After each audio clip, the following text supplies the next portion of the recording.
Hey everyone, it's Laynie, and how are you guys doing today? I hope you are having a tremendous day so far. I am so excited to be talking to you guys today about the new Wet n Wild products. We are going to be doing a full-faced first impressions, and I'm also so excited that there are new episodes of Vampire Diaries on Netflix. If you didn't know, check it out. I'm obsessed. I have definitely been binge watching. You guys, look at my hands. I totally forgot to rinse off my fake tanner and they look crazy, but that's okay. You guys have probably been there too, right? It happens. I'm starting with the Photo Focus Wet n Wild Foundation in the shade Buff Bisque, and I think this is really the standout product that a lot of people are either raving about, talking about, or they're not sure about. I've seen some mixed reviews. Some people I know have really been loving it. I love that this has the paddle to apply it to the face. I think that's so cool and really high end for such a cheap foundation. When I first put it on my face, it seemed so watery. I was like, ugh, I don't know if it needs shaken up, but I think it is just kind of a watery foundation. That first layer is kind of thin and not a crazy amount of coverage, and if you've heard it smells like paint, that is true. It really does have a kind of not so nice paint-like smell. That freaks me out just a little bit. I'm like, oh, what's in here? What are these ingredients? With a second coat, I feel like the coverage was really nice. This is definitely a foundation that has a very skin-like look when you apply it. It starts out dewy, but it does dry down into more of a matte finish, but again, a very nice skin-like matte. It's not too matte where you lose all of the nice kind of glow to the skin. And the coverage is nice. You'll see here on my hands, one coat kind of makes my hands look a little more normal. I would call the foundation a medium buildable coverage. Now this concealer is a standout product for me. It's very pigmented, it's a little thicker than the foundation, it's very brightening, and it acts like a high-end concealer. It doesn't have that yucky paint smell either, which I really appreciate, and it just blends out so nicely. It does a great job of hiding imperfections, especially under the eyes, kind of taming some of that blueness I get. It did not crease up on me, which I think is huge for the price tag. And it just melts into the foundation so nicely. They work really, really well together, and I think this helps amplify the coverage you're not getting with the foundation, so they just pair together very, very nicely. To me, this honestly seems like something I would buy at Sephora. It's really a nice product. Trying to tame my hands with it, I think you get a better idea of what the pigmentation and coverage is really like. It definitely helped my hands look a little more normal. This is the Photo Focus powder. I loved this. Now if you're looking for a high pigmentation powder, it's not this. This is really soft, really finely milled, very low coverage, but it does a great job of setting the concealer. I used it on the eyes, down the nose, just anywhere I put the concealer. It just holds it in place so nicely, and it has a great blurring effect. I think that's what stood out the most to me with this powder. It just was like a little kind of like filter, like an Instagram filter on your face. Really, it just blurred out some fine lines, some pores. Really liked that. Again, for the price tag, you can't go wrong. And the next product is so cool. This is the Cushion Contour. I really liked this. I have actually never used a cushion product before. It looks like chocolate, but don't eat it because it doesn't smell like chocolate. I tried to use the sponge that came with it. You guys, that's trash. Just throw that right out. Don't even try. You cannot control the product with this. Not good. Not good at all.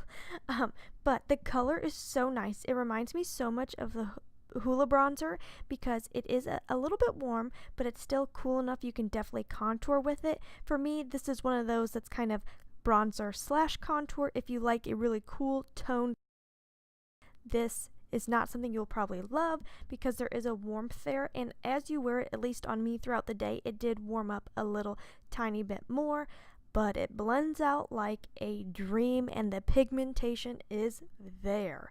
It's so good. I'm just wondering how long the product itself will last because I don't know how much product actually comes in a cushion product, and I wonder if it dries out quicker. I don't know. If you guys have any info on cushion products, if you use them a lot, please leave that below because I really don't have any experience with cushion products. But this, you guys, is so nice. I just love this.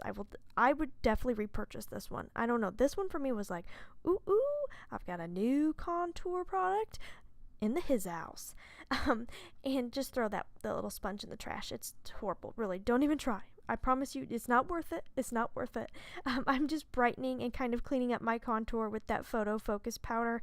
And again, really like that one. Wish I could say something nice about it, but there's nothing nice to be said. This is the Purple Haze Ombre Blush. You can't call it a blush. It's terrible. It's really more of just pure shimmer. That's it. Pure shimmer right on your cheeks. And the color makes you look kind of dead. It's awful. I actually returned this. I never return stuff to the drugstore, but this was so bad. It's horrible. I don't know how they can put blush on that. It's like just shimmer. That's all it is.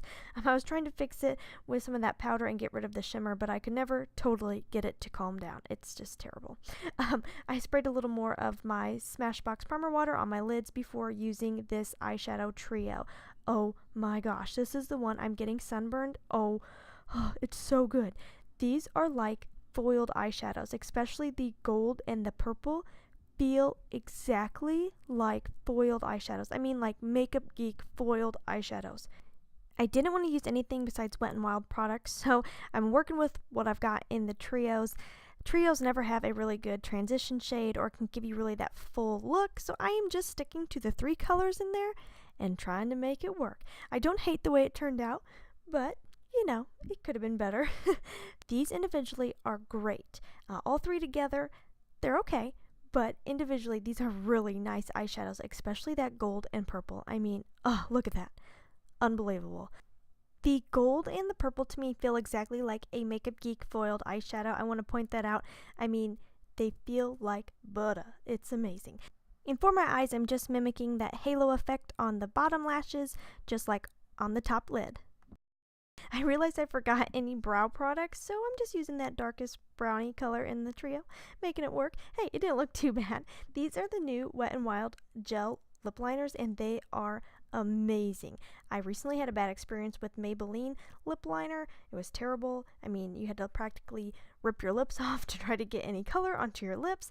This one is not like that. It is so smooth, so pigmented. It just glides onto the lips. You could definitely rock this as a lippy by itself because it's so creamy and delicious. I mean, look at that. So nice. And then I'm going in with the new Cat Suit liquid lipsticks. These are really nice. The wand is super cool to me, and it doesn't smell great, I will point that out, but the wand is super cool. It's got an angle to it and kind of a divot, so it really gets around the edge of your lips, so it's so easy to apply.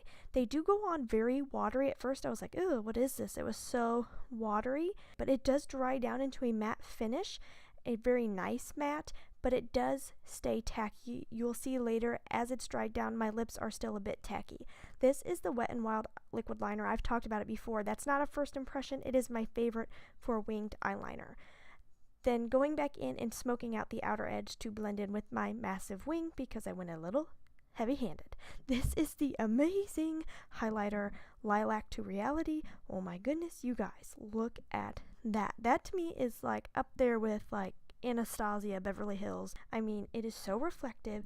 It is very soft. It's definitely not buttery soft, but it is soft. But the reflection is unheard of. I mean, look at that. And it's purple. It's so fun. And for $4.99, I would honestly rather get that than a full glow kit or the Alchemist palette that I'm not going to use all the time. This is $4.99.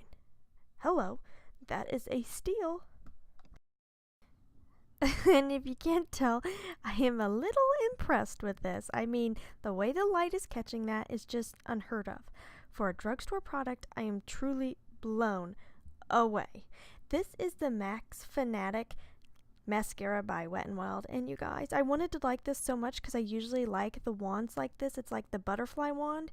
Oh, but it's so bad. It doesn't do anything for my lashes. I mean, they looked exactly the same. I'm like, where are my lashes?